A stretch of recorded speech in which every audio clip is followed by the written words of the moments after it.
short weeks away, and Rumpure Sports is gearing up for the season with the best deal in DFS. For a limited time only, we are offering new members a 15% discount for the life of their subscription, including SaberSim subs. Simply use the promo code NFL15 when subscribing to take advantage of this great deal before our prices go up. And at RPS, we don't just give you access to one sport. When you subscribe to our premium service, we give you access to all of our content, including NFL, NBA, MLB, PGA, and so much more.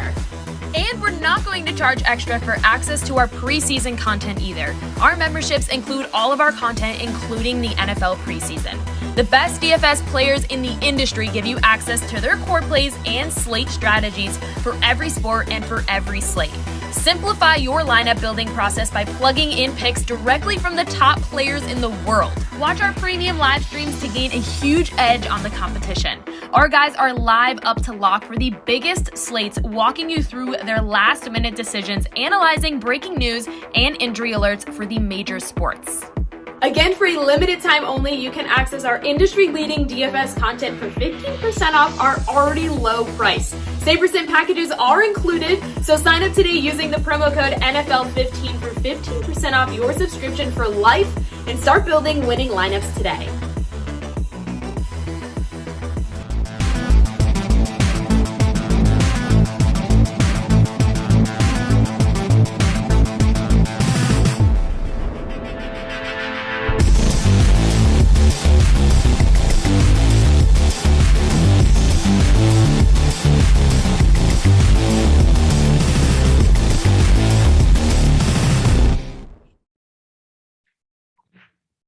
What is up? Welcome to another Rumpure Sports production. And today we are talking tennis, getting ready to lock before the U.S. Open begins. And I have quite the crew with me today. We are going to be breaking everything down. Maddie Ice, let's start with you. How are you feeling about today's slate? And how are you feeling about the U.S. Open in general? Well, I'm always excited for the U.S. Open. You know, for most of us here, it's our home tournament. I think DraftKings did a really good job of pricing today. I think it's very tight, which is not what we've seen in recent weeks. So it looks like a fun slate, but it does feel tight. I don't think anybody's going to be overly owned. It looks like Medvedev's probably going to be the highest owned player on the slate today. But other than that, it should be fun, and we'll break down these matches here in a few minutes. Yeah, we're going to break this down. I'm surprised you say Medvedev because we were talking not as many values as I expected for the opening day. And we know, of course, there'll probably be some upsets that we don't expect or we don't see at all that completely blow our mind. But hey, Susie, we've been toiling right in obscurity all year, all summer, right? Kind of under the radar, but now it's our time to shine. Are you excited here for this U.S. Open? And finally, DraftKings gave us a pretty big prize pool. I am. I think it's interesting that Maddie said Medvedev will be the highest owned. I really think you're going to have to get some values to pay up for him. But if those values win, him, Coco, Halep, all three of them up there should absolutely smash. And if you can get the values, I can see them all putting up 80 scores. All right. And we brought in member Eric to help us out. So Eric, you have a different approach to handicapping this.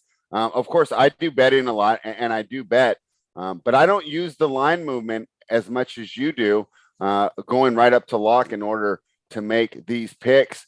Can you kind of explain what you do? Because it's a little different than the process that Susie and I use. Yeah, I start a lot of my research the night before, and I'm tracking the lines as they come out. And as soon as they come out, or as soon as I wake up from a nap, I go ahead and see what the lines are. And then I kind of retrack about an hour before the slate. So I've got my little spreadsheet here with everything updated. And it's a little bit weird because I expect with, what do we got, 32, 33 games on this slate, that there to be a little bit more line movement. Usually, we're playing slates that have 15 games, 16 games. And I can usually pick about 5 or 6 matches where I say, okay, that's significant.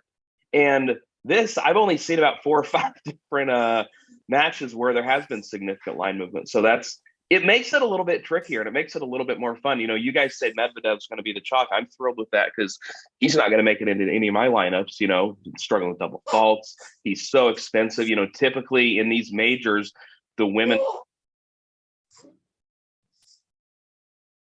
Oh, do we lose Eric there real quick? While we did, I want to jump on and say I think that some of these early line movements in tennis are some of the sharpest lines. I network with a lot of other bettors, and these are guys that give out the picks. And if I sleep through it, these numbers are absolutely gone. And a lot of times they are on the right side. So kind of like the NFL, this is one of the sharpest betting markets in the world. You have minds from all around the world, not just the United States. So I think that that's a really good approach to doing it. And I personally, right, of course, as a bettor, like it a lot. So Maddie, I'm going to go back to you. Who are some of your favorite people on the slate today to target? Well, yeah, I mean, obviously, I think most of this top range are pretty much locks for me to win today. When I was talking to Kay Falik this morning, and so he said Medvedev's projected at 13% ownership, which is the highest on the slate.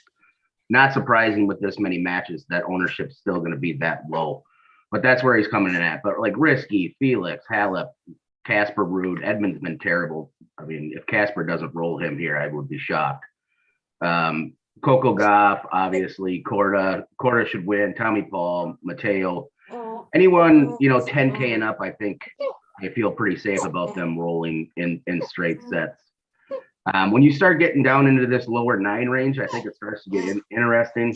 I know I saw Susie smacking up Slappy yesterday in chat because he mentioned Tatiana Maria. She did beat Sakari. But obviously on hard courts, I think it leans Maria here. I do like ADM. I think his movement's just going to be too much for Cratch. Wolf, I think, is a live dog today. He's one of the few that I think is interesting. Bagut's a grinder, but he gets wild sometimes. And on these hard courts, I don't mind backing American, with these fast courts at home. I like Cutter today. I don't think Beckett has looked good at all. Cutter's had a great season. She's rolled through elite fields. The Italian stallion, Camila, she should win today if she serves well. That's the big thing with her is the serve. She can have a great serving match, have 3 or 4 doubles, or she can go completely off the rails, similar to Sabs, and have 10 to 12. I think Creasy's very interesting, but similar play to the Italian stallion. It's serve dependent, right? If they serve very well, I think they'll score very well. We saw it last week when he played Manarino. Just didn't look interested, didn't serve well. The volleying back and forth was just miserable. I do expect him to be motivated, but I think he's GPP only. Ben Shelton, I think, is a great play today. The lefty, I think he could probably get it done in straights if he's lucky, maybe 4. I do like Millman as well. I was telling Spread before the show, I was waiting to hear back from JJ because he seems to be the Millman whisperer, but I think Millman's just going to be too solid for Nava today. Nava gets a little wide, gets a little crazy, with his forehand, and I think Millman's a good play at 9K. And the other one I like there is Kalinskaya at 87. I think she's GPP as well. She's boom or bust. She's either really good or she's really bad. We saw her, I want to say it was San Jose, maybe, that she got blown out of a match when she had just come back. But she's got high upside. She can beat top tier players, and I like her quite a bit at 8,700 today. Yeah, and you're targeting a good opponent there in Rebecca Peterson, who's really not been the same player since she came back from injury last season. And when you get older, that things happen. A couple other things you talked about. Georgie, you're definitely a boomer bust player. Bondar, I could see giving her problems if she keeps getting the ball back. Kudermetova, I like her a lot, but to me, Bekic is another one who hasn't come back well from injuries. So she's just a pure fade at this point. So these top players, it's going to be tough. I could see a lot of these high scores, and hey, maybe 73 isn't enough, if some of these other guys are putting up numbers in the 80s. Now, Susie, we left Wolf off the playbook, but Maddie thinks that he's a live dog, but we weren't as excited about Wolf. I looked at him and I was like, man, RBA's been so consistent. I mean, RBA is a top player. I mean, don't think that he's not good. It's just Wolf at home. He's been great. I just see it going. It's not going to be a straight set win. And when you really want straight sets, So that is the main reason I left him off, because there's no way he's going to be RBA in 3 sets. I mean, I can't imagine. Do you think Wolf gets a lot of ownership? I think he can No, get some I don't ownership. think I don't think he gets any, to be honest. I think he's going to be I low. think he's been getting so much love like on Tennis Channel lately. I mean, it just would not shock me if the average user, guys who follow this a lot, I don't think are going to play him. I think on a tournament like this where you're getting a lot of randoms in there because it's day 1 of the US Open, I bet he gets some ownership. Yeah, I've been the first thing I do on the DFS side is I start to like take a build and I tinker with it a little bit and try to mentally find where the chalk's going to be. And I think it's going to be Timmy, Onley, Wawrinka, Francisco,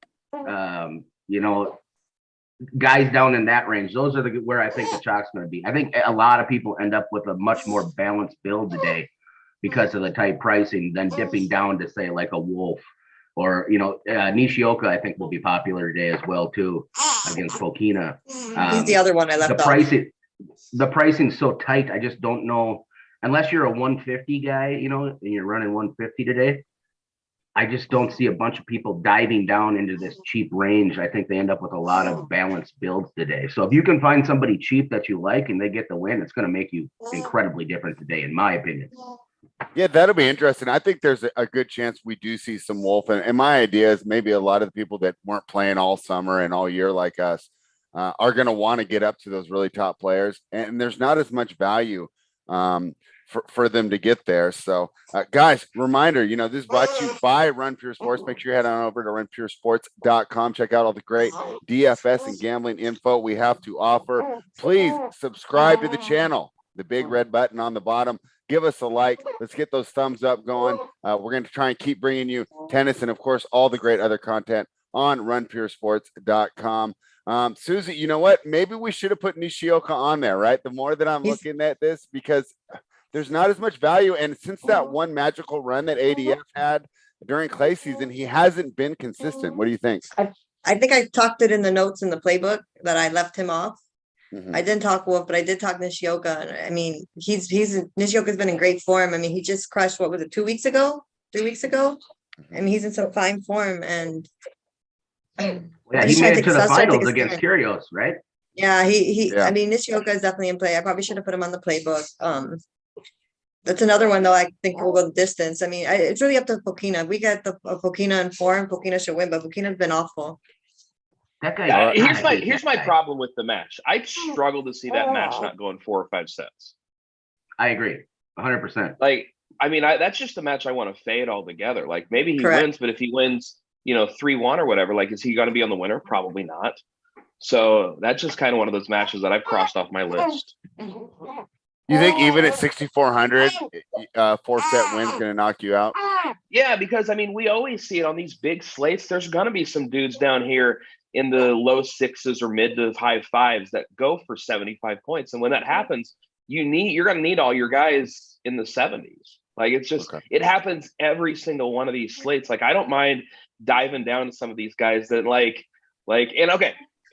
I was saying this in the chat earlier. Over under on names that I'm going to screw up because I just stare at spreadsheets all the time is like a million. So I apologize for this. But the dude playing Alex Demendra, Krajinac or whatever, like I think he's live. Like his line moved 50 cents overnight. That is not insignificant. And he's extremely risky. Okay, he's 5,200. But these are the guys you play if you want to take down a tournament. Like you were saying earlier. Everybody's going to be playing this mid-range build. You can play a build with five or you can play one with 6 favorites. Like everybody's going to do that. So if you want to really get risky, if you want to give yourself a chance to win one of these big boy tournaments, he's not getting a lot of aces. He's getting a few too many double faults. But I like that line movement. 50 cents is no joke. Yes. He is, what is he, plus 272? Like that's not great. Yeah. That's not something I'm looking for. But I think he's live to put up one of those big scores. For like Cratch, it comes down to his forehand, right? If he paints some lines, he'll be in this match. But ADM is one of the best movers in tennis. And that's where I think the issue comes into this match is ADM is just, if he works him all day long, he's just going to wear him down. if Cratch hits the lines, he could steal the first set and then get hot. You never know. But I completely agree. Like if you want to get different and you're actually trying to win 50K today, you're gonna have to play somebody that's really uncomfortable. Because like I was saying before, I think that balanced middle range build is where everybody's gonna be. Yeah. On that balanced middle range build, I just struggle to see some of those high scores. I just feel like the 10K range and up is going to be putting more than 70s up. They're going to be putting up 80 bombs. Yeah. Yeah. I mean, you guys were talking about Caroline Garcia earlier. She's my favorite play on the whole slate. Oh, wow. I mean, Yeah, she's like at 10K. She gets especially for a woman's match, she gets a lot of bases. She could hit that 10 ace bonus, low double faults, the total's low. Like it's just a lot adds up for her. And again, I think if people are right in that price range, they're going to say, well, I want the aces from Berrettini, so I'm just going to pay the $100 extra and play him. And I like Garcia. I think she's going to get a lot of breaks. I would like a 6-2, 6-2 win, put up 78 to 80 points. Shock me, not at all. What other line? I agree with you there. Because like Berrettini, right? He's gonna get the aces, right? But Jari's left-handed and has a big serve as well too. So you could see that. I could easily see that match going to a couple tie breaks, and even if Mateo wins in 3, he's probably not going to get you there. Yeah, I agree. I'm thrilled. Like I was telling a friend last night, I think these tennis majors are some of the biggest edges you can get in DFS because just the way the DraftKings scoring is, the men don't score as well as the women. That's just how it is. The men might have a higher. Well, if the men in straights, they usually score a little bit better. But I will say this, Yeah, I've watched this over all the slams. Mhm. Men that have gone 4 sets have hit the 70s pretty consistently. Okay. So that's just one. But I mean, that's them losing one and then winning the others, like 6-2, 6-4, 6-3 or something. Yeah. They've consistently hit the 70s, and so that's one thing that I do like about them. That they win in 4, they'll still get up there. But if they win in straights, they'll put up numbers. The only thing is, like somebody like Cressy, if playing so many games, he tends to hit a lot of double faults, and that can really hinder his score. Yeah, the double faults kill you. So if you see somebody in the men's that hit double faults, I would stay away from them because with all the games being played, that'll screw them. Yep. I have no problem with that whatsoever. Can I throw out another really weird name that nobody's going to play? Yeah. How about a little Stan Wawrinka? Oh, I'm all in. I like Stan the man today. Okay. Welcome aboard, everybody. I just wanted to make sure that I wasn't a stone cold psychopath with that one. I want to say something on Stan for you. Okay. Because one of our members yesterday he loves Stan, and I asked him, "Are you going to play him?" And he said no, that he knocked him off the list. Hold on, make sure he's quiet. One of the things with Stan is when he played Moutet earlier in the French Open, he lost, but he just came back on tour. He was out for a year and a half with an injury. I mean, he's been playing games. He's starting to get warmed up. Moutet is not a hard court player. I really like Stan here. He's way too cheap. I mean, he's a big name. I'll give you guys one that every tennis DFS player can't stand. Okay. Bashashvili could win today at 5,400. Who? Basil. Basil. Listen. Okay. Time out. When the news came out that he was in that domestic abuse thing, Basil couldn't win a match. His trial started like a week or 2 ago, and he's been bad. I'm not touching him with that trial. He's got that case. I know absolutely nothing about this guy he's facing. So he's live, yes. But yeah, Wu's just fine. I think he's a good player. But he's like minus 357. He's got to be good against Basil. And I kind of thought Basil would be a little popular. See, I just think if it's all about motivation with Basil, right? You see him go out there. He's like similar to Pari, right? Like he just looks disinterested sometimes and like he doesn't want to be there. But I also believe that he has the game that he could win this match if he's motivated and he wants to play. Now, would I lock him in if you were playing, 2 or 3 lineups? Hell no. But if you're a MMEer, I would definitely get a share of him today because he could be that weird one that that wins today. I mean, he still is seeded in this tournament, even though he's a dog, and he's been absolutely miserable. But he has the game to win. We've seen him beat top tier players in the past. Well, here's the thing with Wu, and I think this is a tough thing. So he hasn't, and Maddie, we talked about the tape study, so I haven't seen him play a lot. You want to know why? Because he's just been crushing challengers. He's won his last two challengers that he's played. His last loss was in June in Dallas, but it was at an M25, right? A 25K tournament, right? Then he won a challenger in Rome. Then he won a challenger in Indianapolis, and he just cruised through qualifying. So I can understand why, but hey, I put the whole breaks up on the playbook, right? A lot of times these guys have ridiculous hold breaks on the challenger circuit or on the ITF circuit, but then they're pretty standard when it comes up to the ATP. So I do think it's tough to handicap here. The thing that gives me some excitement here is the fact that he did roll through qualifiers. And in fact, the man we just mentioned, he beat Mute in his last qualifying round. Mute got the lucky loser in order to be available for the tournament. He did. Like I said, I'm not like putting Bash Basil in my core or anything, but I think he's an interesting play if you MME, because I think he does have the talent enough to win. If he serves well and the forehand's good, he's not a big backhand guy. He's going to try to shuffle his feet and rip forehands all day long. But if he gets a chance to do that, it's a price thing for me, right? You're looking for somebody who's cheap, who has the ability to win. Because I look at a lot of these guys down here and I don't have any interest in them. You start, like, I have no interest in Kyle Edmund whatsoever. I mean, I just watched him lose to a guy ranked like 1,400 the other day. I wonder if he'll get ownership. Edmund? I mean, I don't know. I can't see how he would get it. I can't imagine. No, not so with bad. Better names right in the same price range. I would think that Wolf, Crash, Basil would all be more popular there. I got three values I want to hear your guys' takes on. All right. The first one I'm gonna start with is Ann Lee. Why is she not favored? I mean, so I was reading about her last night. So they mentioned that she just has not played very much since Wimbledon. I need to pop on there. So I always look around the industry, right, to see who's picking who. I've seen people split on that. I lean the American at home, but to say I have a ton of conviction about it, I'd be lying to you. I like Ann Lee a lot here. You nailed it in the playbook, Susie. It really comes down to health. Osorio, she reminds me of ADF almost, where she just played really great in March and April, and we all kind of remember that, especially as bettors, because she kept winning as a dog over and over again, and it was just great, just hit plus 200s day in and day out, and the way she was playing, you thought she was going to send. She's had problems with injuries too, so I'm not going to downgrade her and say, oh, she was just lucky those 2 months.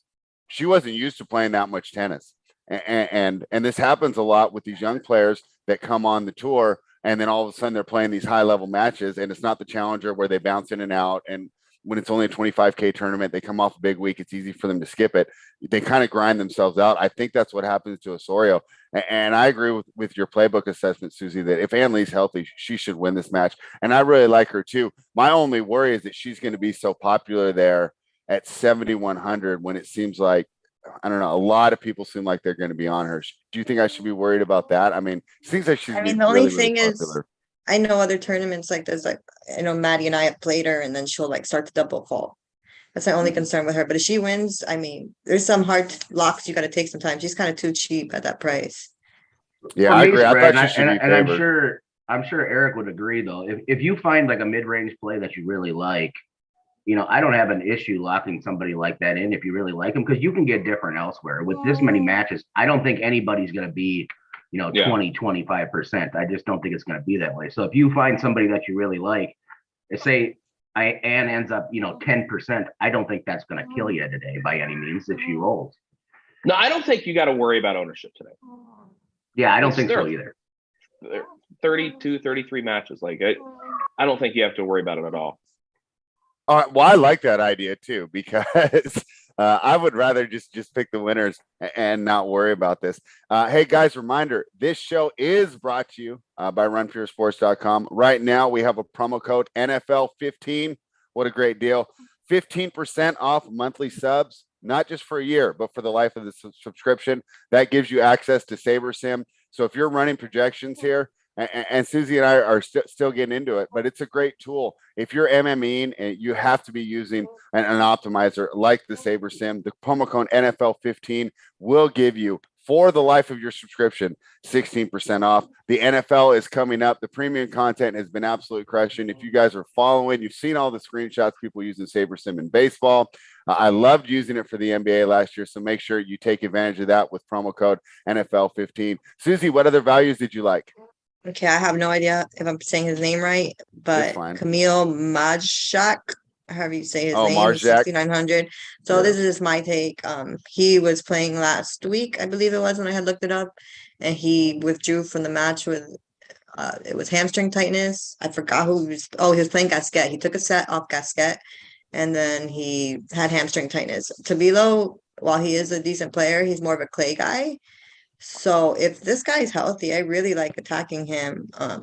I was high on him until I saw the hamstring thing, and it kind of made me iffy, but I'm just gonna put him in my lineup still. But curious on your guys' takes on him.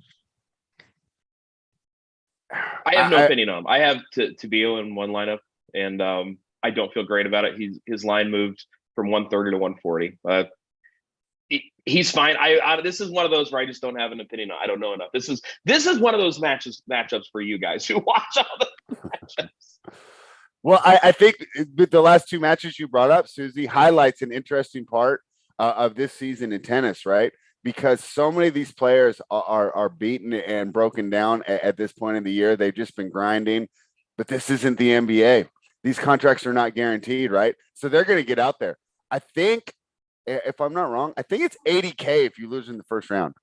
$80K if you lose in the first round. Like a player that we talked about earlier, Wu, was just playing. If you win the tournament, you got $25K, right? For winning the whole tournament. Now he's getting $80K no matter what happens. So, and that's a good point. But did he stop playing because he would just want to make sure his leg was good for this week, or was he really hurt? And that's where I get why is he playing? Like, why did he withdraw? But I mean, I totally get why he'd be playing, but.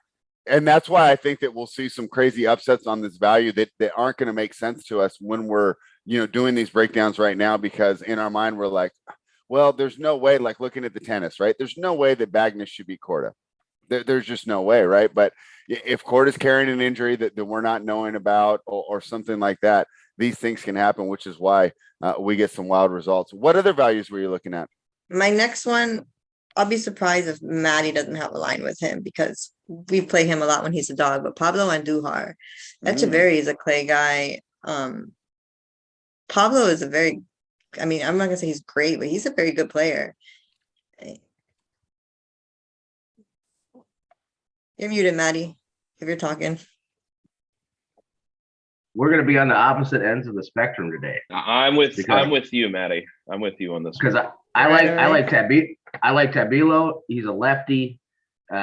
His endurance is ridiculous. And if Camille is even slightly slower or injured, I feel Tabilo is going to take care of him. On the other side, Avery, dude, that kid can play. I like his game.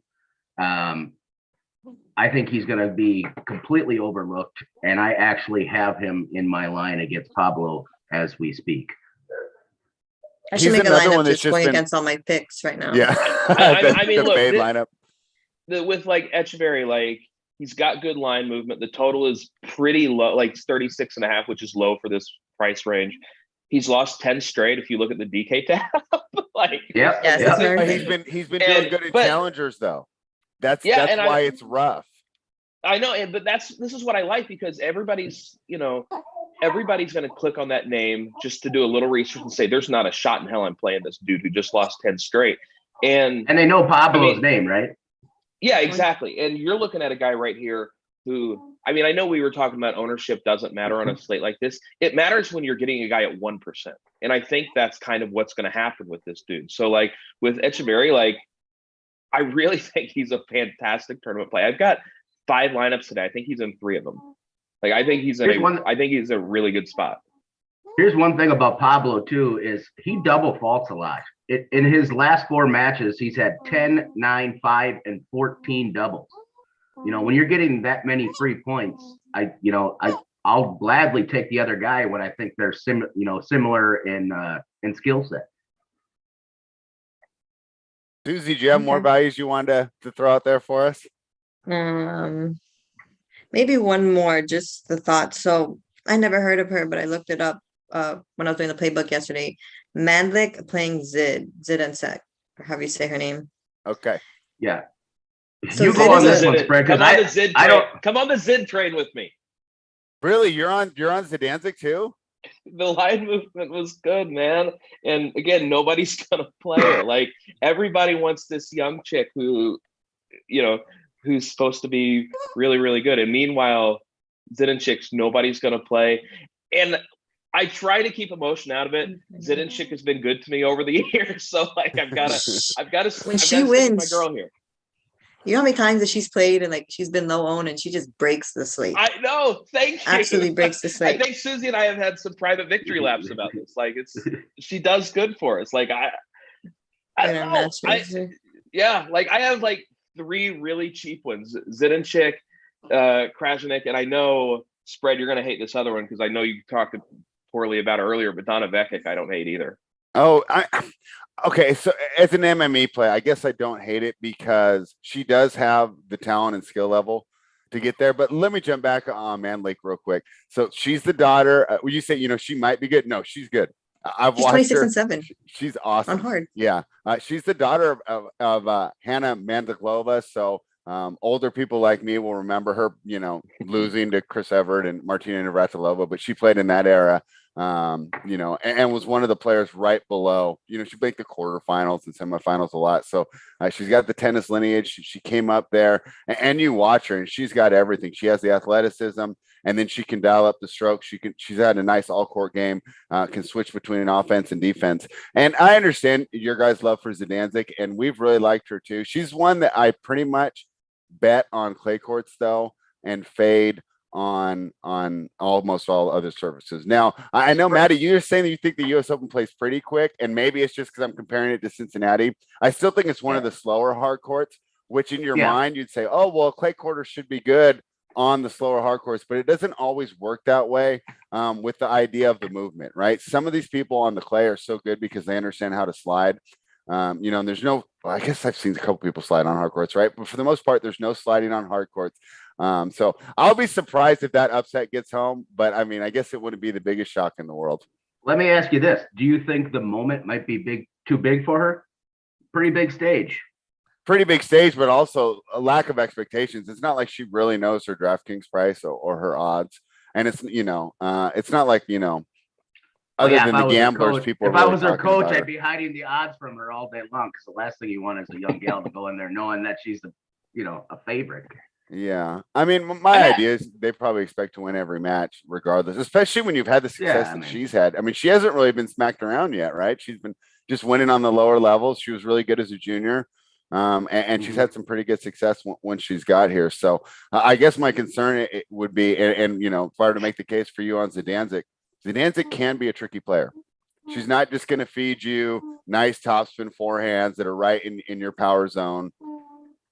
She knows how to mix things up. She knows how to mix and slice. She knows how to vary pace. Maybe that, her veteran instinct gives Manlake some problems, but just looking at strokes and athletic ability, I'd be really surprised to see how Manlake beats this version of Tamara Zidanzik. So I got a question for any of you tennis guys, because I'm looking at Maxime Cressy right now, and I want to play him. I suspect he's going to be one of the more popular guys on the slate. But, the line movement was great. It went up like 50 cents overnight. The total's 39, which is really high. A lot of aces, a lot of double faults lately. This is somebody that I'm genuinely torn on what to do with. So I'm a big fan of Cressy. Yeah, I like Cressy to win. For sure. I put Fuxovic to the deep GPP dart if his serve fails him. My concern with Cressy on score is if he gets in those double faults. If he wins and he limits his double faults, he could smash with all those aces that he hits. He could absolutely smash, but it's going to be dependent on the serve. I mean, he wins.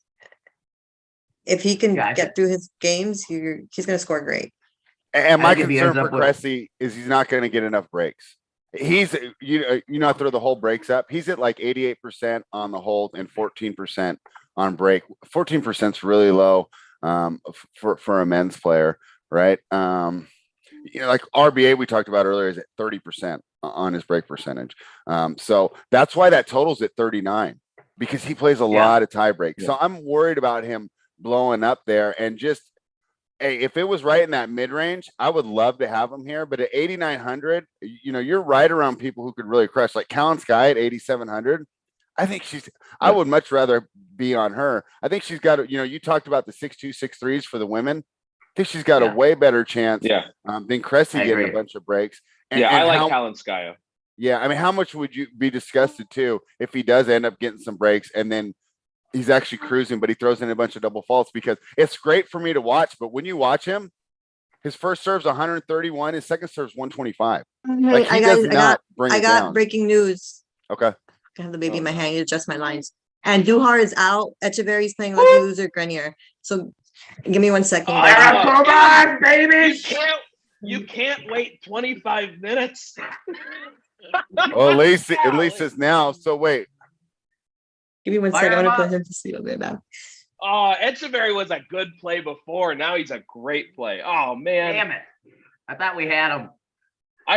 He really was in 4 of my 5 lineups now that I'm looking at it. I only have to adjust one lineup to make sure he's in 5 of 5. Yeah, so he's pretty much just a lock now here at 7,900. I mean, he's playing Griner. He should beat him. Yeah, Who is he playing? He's going to play Hugo Griner, I believe. Oh, Grenier. Or Grenier, however. Yeah, I thought he was playing our girl that's locked up in Russia. I was like, well, that's gonna be a tough one there. that's gonna be one thing I want to go back to with him talking about Cressy is like I would rather go up to Shelton myself. That's fix my lineup. I don't want to root for Shelton. If I have to see another fist pump, why do you not like Shelton? Oh, every freaking point, man. Like he hits a drop shot and he just grabs himself. It's unbelievable. I can't stand the dude. Well, I think he's a better play than I watched that whole Manarino Cressy match and it was Cressy's return game is literally pitiful. It's cringeworthy to watch. Like it is really, really bad. It's a lot of balls in the net. Yeah, and I think it's worse than Kyrgios, and that's saying something, right? I mean, he crushed Sonego. He beat Casper Ruud. He played Norrie pretty tight, even though Norrie got there was a lot of 30-40s, 40-40s, and Norrie just came out on front. Even though that was a 12-2 games, like it was a lot tighter than what actually that score was. I think it's very similar to what we saw with Cornet and Zhang. She played Zhang the other day, and Cornet kind of ran away in the second set score wise, but that was a tight match. It was deuce, like over and over and over again. I think Shelton's a good player, and I think he's gonna give Borges a lot of trouble today. All right, Maddie, who's your favorite spend up? People want the big names, right? So let's say they grab some of those values we talked about, right? They're taking some punts right down there with, JJ Wolf and Zidanzik and Fuchsovich, right? So they got the money. We're getting weird, baby. So yeah, let's go, from Coco, Corda up, like so I got the money. Who's your favorite spend up in this 10K and up range? Start with you, Maddie. I'll give you 3 that I like up top. I'm not paying up for Med. I'm not paying 11-1 for him. I'm just not doing it. If I had the money to pay up, I would pay for Garcia, Casper Ruud, and Coco Gauff. Yeah. Boy, I really like Coco actually to win this whole tournament. That's my favorite outright of the tournament right now. Yeah. Why wouldn't you not think so? I'm with you, Spread. I'm going for another American. Who? I don't know why. I just had this gut feeling my money Pegula is going to win something this year. Oh, I thought you were going to say Amanda. I was looking at her draw. There's way too many clubs in New York to pick Amanda. For Coco, it's all about the serve, right? It's about the second serve. The first serve is on fire. Yeah, but she just can't land the second. It's just when who'd she play the other day? Was it Sabs? Who? I can't remember. Who'd Coco play the other day where I was in chat and I was betting how many double? It was Sabalenka. That was the ugliest match of high level tennis. right? I set the over under at double faults at 35 in chat. I came up just And short. what was it, like 33. 39? 33. I was a little high.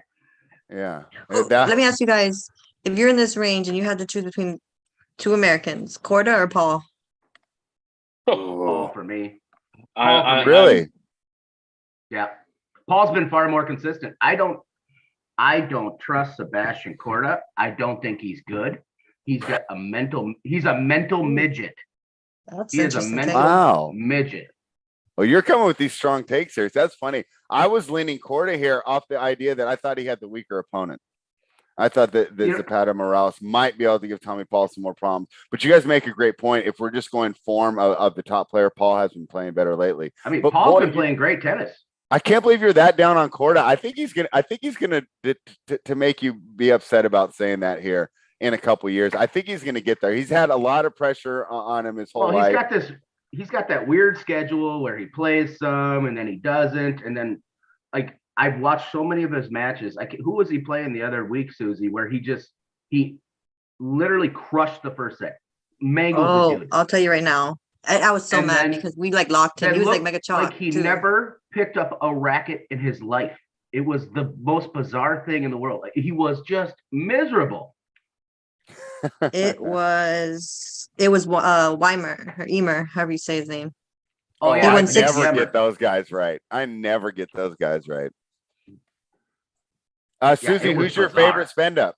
10K or higher? You got money for one. Who do you like? Actually, I was wrong. It was Taro Daniel that it was. He won 6-1. My favorite spend up. I got a lot of Coco. You know, we haven't mentioned Simona. Is she a little? I have safer her. there? I have both of them. She's my second. I have a bunch of Coco. Like I'm switching up. Like I'll do a lineup and I'll have Coco in one, and then I'll put the other with Halep or both. Yeah, I think that's both great of them. My thing with there. Halep. I mean, Coco does it too, but Halep can tend to double fault a bit sometimes. I'm more worried about faults Coco's terrify double me. faults. Yeah. I'm absolutely worried about that too. With Halep? I'm worried about both Coco and Halep's double faults. Yeah, they both can tend to double fault at times. That is my only concern. But if they can limit, and Halep has the bigger problem of the two, but if they can limit those, they're going to smash. But that is a concern with them. If I were to give you a maybe a lower owned in the 9,000s, I'm going to go with Bianca. And why is that? Because I think she can get lower ownership after Tan had that run at Wimbledon. So people may be scared. She hasn't played as much, but Bianca thrives here. I mean, she's a former US Open champion. Yeah. Bianca's so tough. Boy, talk about Eric. You were talking about getting annoyed watching. What about Bianca's theatrics? And you know, I'm a big Kasatkina fan. I'm still not over her. I hate Bianca, man. I like her as a person too. She just annoyed. She reminds me of Wozniacki, where like I actually like them as a person, but then on court, she just annoys me so much.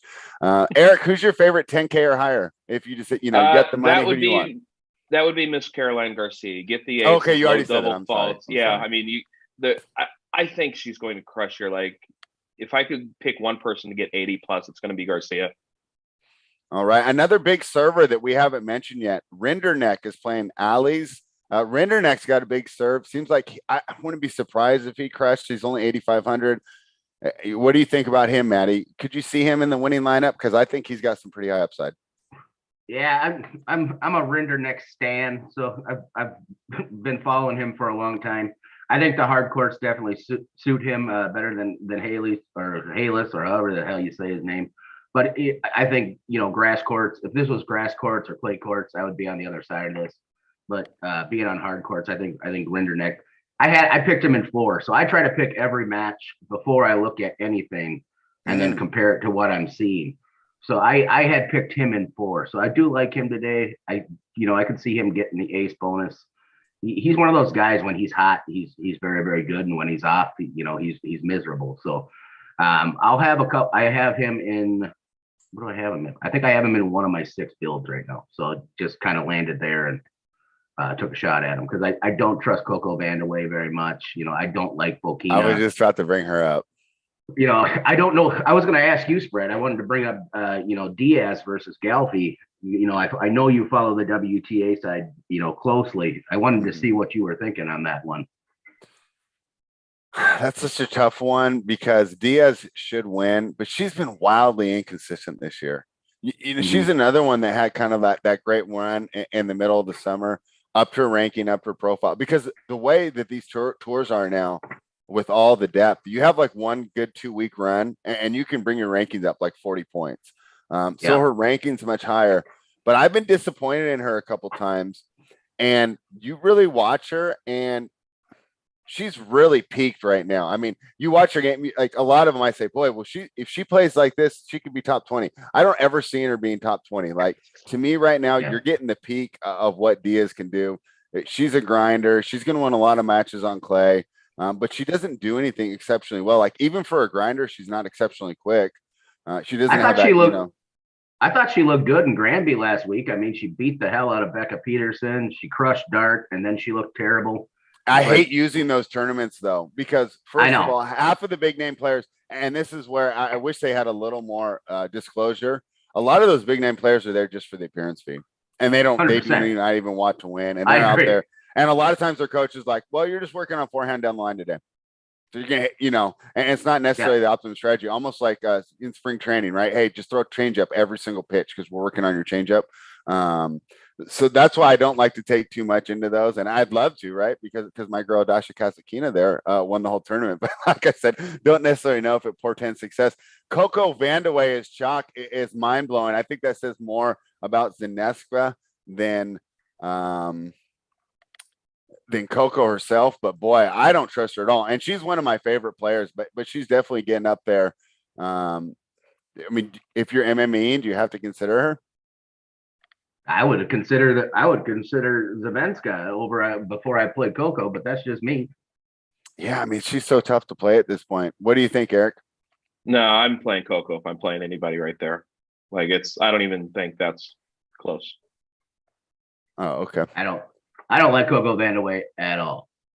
I wanted her to be good, right? I'm like an older guy. Like, I read to go see Kiki Vandeweghe play some tennis. I mean, play basketball. On the Phoenix Suns, I did want to say you guys brought up Diaz, and I actually have Diaz on every lineup I built today.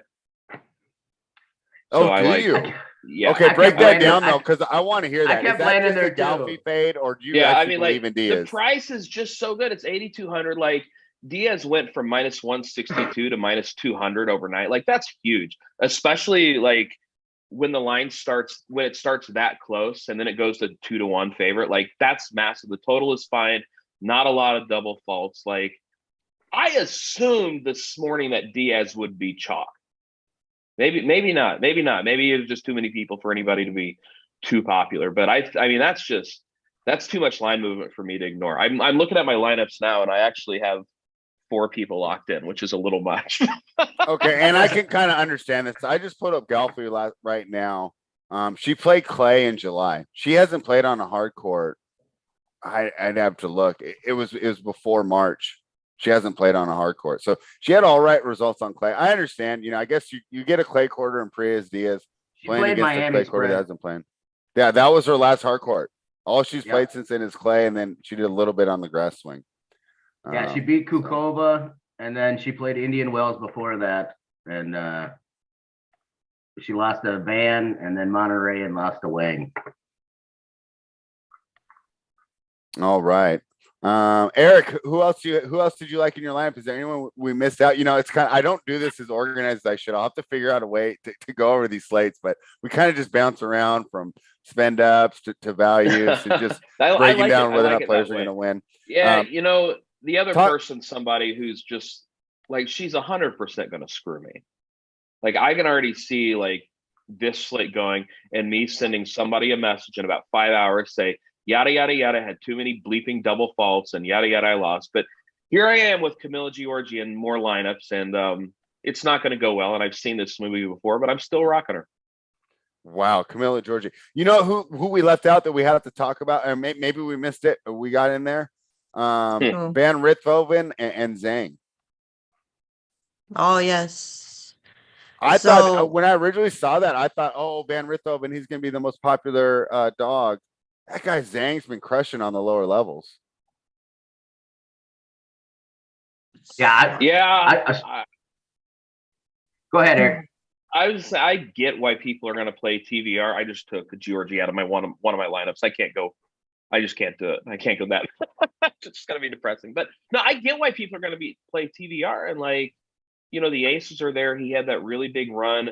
It's a close matchup. People want to go balance, so people are going to play him. I didn't need to go there. Like if I'm going to go in that kind of what's his price? 6,600. Like I'm spending 400 more and getting to Stan Wawrinka. Like he had some bad line movement overnight. Like it's a high total. Like I'm not going to do it. He probably loses the match. And he's going to be popular. This is just one of those matches that I'm fading. I have way too much. It's interesting for me. I think you got 8 minutes, Susie. I'm just right now editing my lineups. If this was on clay or grass, we'd be all over Timmy. But at least in my opinion, but on hardcore. On clay, really? Yeah. If you take out that one little grass run, his numbers aren't that good. I watched him play. He's actually quite impressive to watch. He's impressive. He's impressive, but I'm just saying his value really got boosted by the high profile win because he won the grass tournament right before. Right? Exactly. Did he meet Medvedev right in the final of that tournament of the build up? Oh, okay, but I'm just saying take that out, and his whole break is going to drop a lot. A lot of these players do this. He had a good run in Wimbledon too. I mean, no, he was on At center home, court in though. Wimbledon. Yeah, like I mean, his matches mattered there for a little bit. That was months ago though, and well, think about it. He got beat by Kruger at the beginning of July on hard courts, and I don't think Kruger is very good. What was the score of that game? It was tight. It was 3 sets. Gone back and forth. I like I said in my notes, I was really high on him until I went and saw his opponent has cruised through qualifiers. His opponent looks really good. Oh, you guys, here we go. Big T's core is on chat. He is on Timmy. Oh wow. Okay. I can understand that too. He does have the huge upside. Like if you're going for the 50K prize, you're going to need to have one of these lower ranked players there. So yeah, I'm surprised nobody likes Mute here. We're all Stan the Man fans here, right? I worry about Wawrinka here, especially. Do you think the 3 out of 5 format helps or hurts him? I'm worried for an older player. It actually might hurt him. I mean, I think in the maybe in 5 days, like if he wins a few rounds, like it might hurt him then. But like, I think worrying about like stuff like that is really overrated. Like I hear people say all the time, "Oh, he was playing doubles. He was like." These guys are top athletes. These guys are practicing hours and hours a day. They're used to being out there for that long. I really think it's overrated. Okay. I think it only matters when you get deep into these majors, right? Because your normal weekly tournament is not the same grind as we see in these majors. So if we get to round 4 or 5 and I'm looking at court time and I see somebody's been on court for 19 hours and 5 matches and Medvedev's been out there for 11, it's court time matters, but I don't think it matters here for Stan. Stan usually starts a little slow, in my opinion. It seems like it takes him a little bit to get the juices going. So it actually might be, if he can win the first set, I think he could get hot and roll here. But Moutet is a good player. I've played him numerous times. He's won me a ton of money, to be honest. It's an interesting section of players. Another one I wanted to ask you about here is, does anybody have any interest in Fukovis at all against Cressy? He's got to be live. Anyone's live against Cressy. Cressy, I think he has to be live.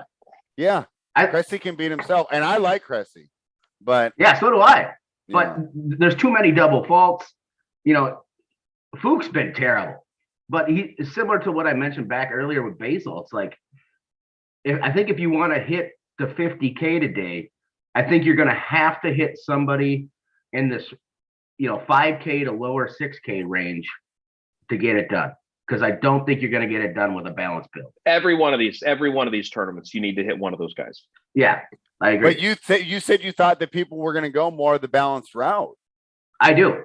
So that's what I'm saying. I think you need to play, if you want to take down 50K today, I think you need to play, similar to what Eric was saying, like a Zid or a Basil or a Fukovic. Vekic. Vekic's not going to be. No, I can't touch Beckett. Not a chance Vekic wins. Unless if Cutter comes out. Oh, I am gonna victory lap in the chat so hard if it happens. There's- and this is and you'll deserve it too, because that's and you'll deserve it, and I will give you your props like you deserve. The best part about this is if it doesn't happen, whatever, it wasn't supposed to happen. I'm free rolling right now. Yeah, I think that's so a great idea. like, yeah, I took down the other day anyways. Hey, 4 minutes to lock. Eric, give us your 3 favorite plays. If you were to throw a core there up in the chat, who would you got?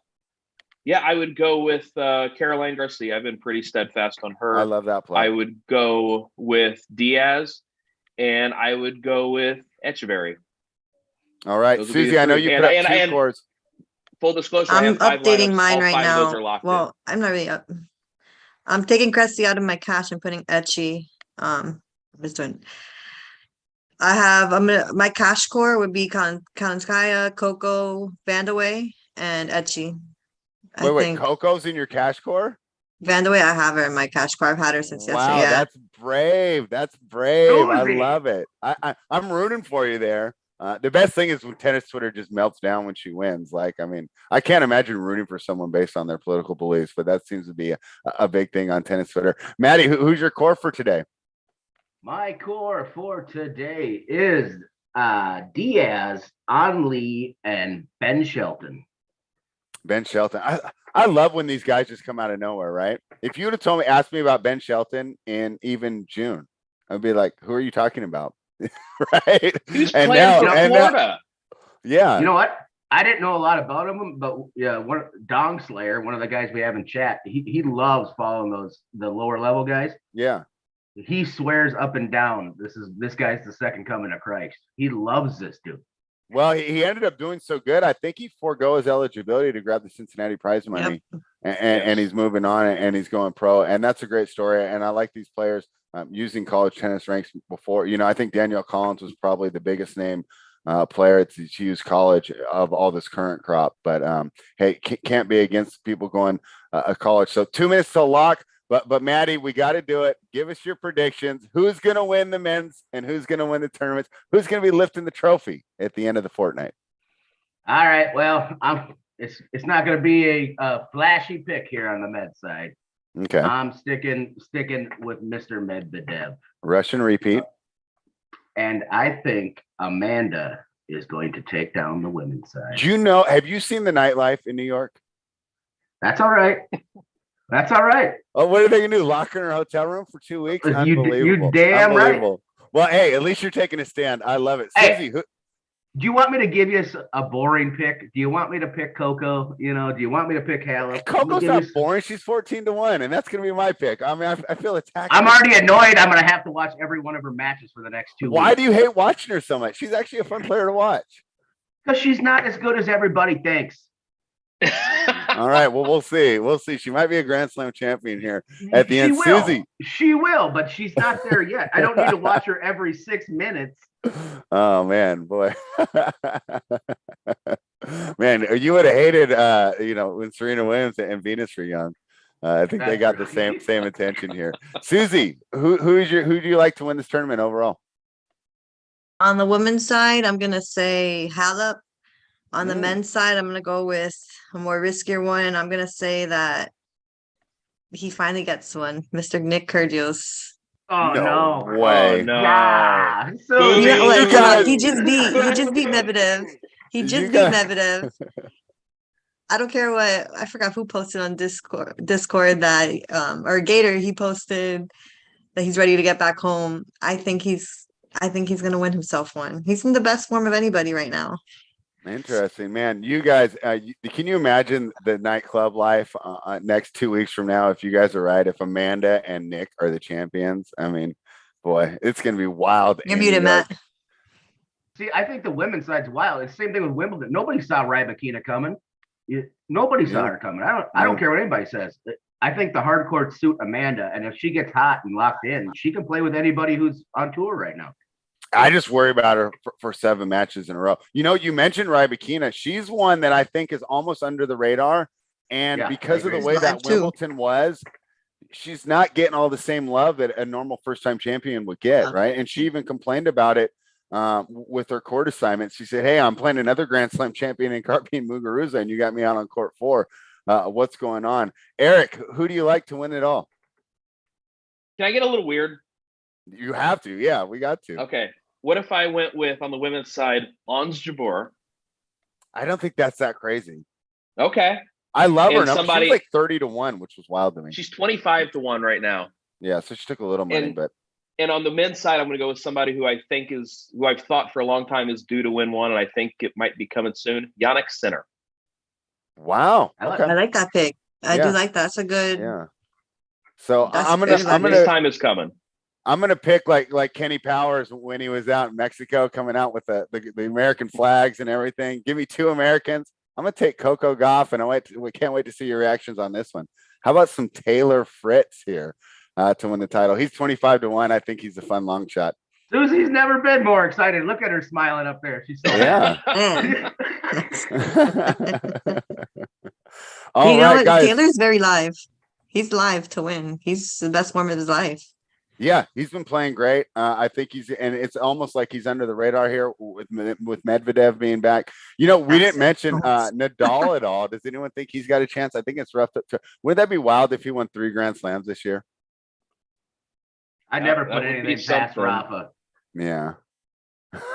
Especially with the extra day off, I think his body has a chance here to recover. So we have lock. I'm sure if you are a member of Run Pure Sports, the ownership will be in our Discord soon. If you're not a member, I have no idea what you're doing. Make sure you head on to runpuresports.com. Use that promo code NFL15. That gives you 15% off your monthly subscription for the life of your subscription. It's not 6 months. It's not a year. It's for the full life. You get access. Before you sign off, go ahead. You see, we just got our guy that posts his ownership. Timmy's 23%. He's the highest owned value. I figured he would be.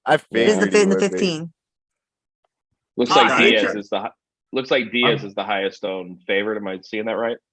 Nishioka's the highest owned value. Oh, Nishioka? Oh, wow.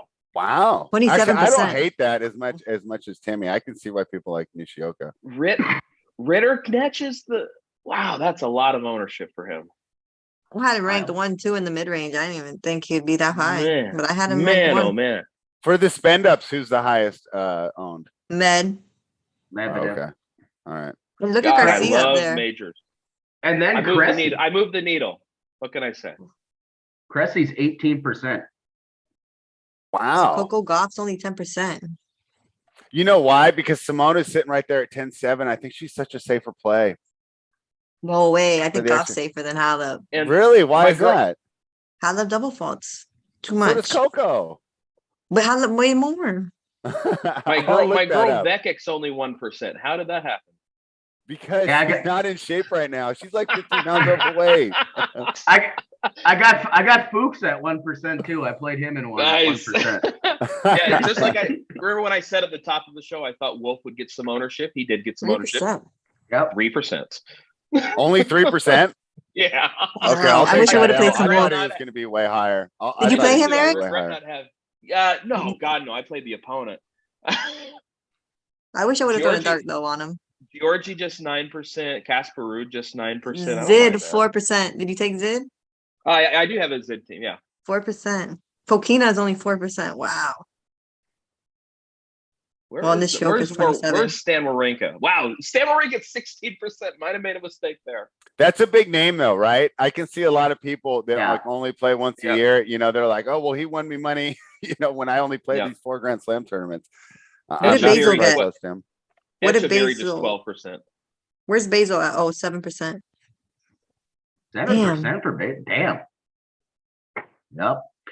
All right, guys. Well, I think that's probably it for today, huh? Yeah, guys, thank you for hanging out. Remember, like the video, and if you're not subscribed, make sure you're subscribed to the channel. You'll get notifications when we go live. We're out here breaking down stuff like this every single day. Major League Baseball, NBA, NFL, and boy, that golf, they absolutely crush that. So you get the notifications when all the crew goes live. Catch all the winners here at runpuresports.com. Like the video, subscribe, and hey, if you want to go the extra mile, go ahead, share it with your friends, give us a retweet, or maybe just send it in your group chat and say, check out these guys. Hey, even if you're laughing at us and saying, I can't believe they like Maxime Cressy, go ahead and make that share. Make sure you use that promo code NFL15 to become a member. Jump in the Discord where all the fun is happening if you're not already a member. Thank you, everybody, for joining us. Maddie, anything else more before we sign off? One thing I want to let everybody know, there is a decent late slate today with it being the U.S. Open. So there will be cores from me and Susie and a few of the folks in chat for the late slate. I think it's, 5 or 10K up top? I can't remember. Which that's pretty 5K. big. 5K. 5K They up do top, stuff which is for pretty late. good. Cool. Yeah, no playbook for that. I can't do 2 in a day. Yeah, but Susie. we'll drop cores in chat for that. What's up? Words of wisdom for first-time DFS players for tennis. Any words of wisdom for everyone before we sign off? Just let the games play out. If your player gets broken in the first match, Don't tell the Discord. It's all over. It's okay. It's over. They can break back. Early. We're done. We're moving on. Especially in WTA. I don't want to hear nothing about breaks in WTA. Please, Oh, just let the game Kasakina got play. broken. Oh, Kasakina, she only holds at 60%. Like, yeah, she's going to get broken a lot. How many times are they going to ask if HRA is going to get a 0 today because it says postponed? Oh, I'm going yeah. to slam my face into the concrete. Ugh. Yeah. Eric, fun to talk to you for the Lakers first time. Yeah, it's been a Any lot of words fun, of wisdom guys. here? Any words of wisdom My before we words sign of off? wisdom is to make sure to sweat every single point. Throw some pillows if necessary. You do what you got to do, because tennis, I truly believe, is the best sweat in DFS, and it's great to have a lot of new people trying it out today. Yeah, I think it's so fun. And it's so funny, in America, it doesn't get as much run, but worldwide, it's the second most bet sport right behind European football. So, Wow. people love betting tennis. There's a lot of edges here. And of course, those translate to the daily fantasy world. And that's what we do here at Run Pure Sports. Thank you, everyone, for joining us. Like the video, subscribe to the channel, and run pure.